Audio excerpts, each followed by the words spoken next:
Jenis-jenis berita yang pertama adalah berita langsung, yaitu berita yang ditulis secara langsung. Artinya, informasi yang dituangkan dalam berita diperoleh langsung dari sumber beritanya.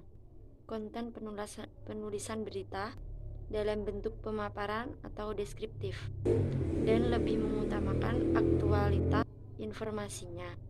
Jenis berita yang kedua adalah penggalian berita atau investigative news.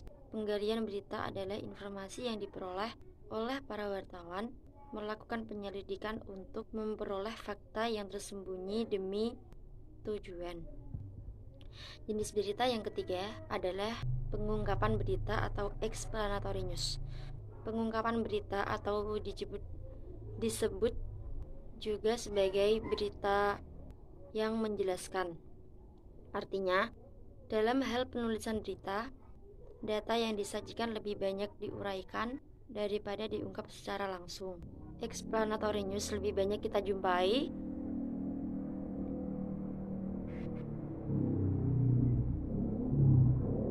pada reportase berita.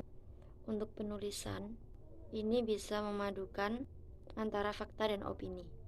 Yang keempat adalah penjelasan berita atau interpretative news, yaitu bentuk berita yang penyajiannya merupakan gabungan antara fakta dan interpretasi. Artinya, dalam penulisan berita, penulis boleh memasukkan uraian, komentar yang ada kaitannya dengan data yang diperoleh dari kejadian atau peristiwa yang dilihatnya. Yang kelima yaitu pengembangan berita atau depth news, yaitu kelanjutan atau hampir sama dengan investigative news. Bedanya jika investigative news itu bermula dari adanya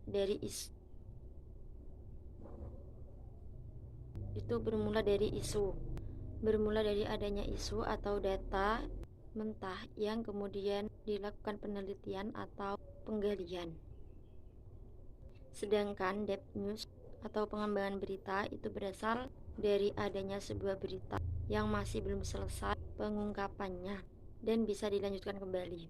6. Yaitu karangan khas atau feature, yaitu bagian dari penyajian berita yang cara menulisnya dapat mengabaikan pegangan utama dalam penulisan berita, yaitu 5W1H. Feature sampai sekarang banyak yang mengarti berbeda. Sebagian pendapat menganggap feature adalah karangan khas.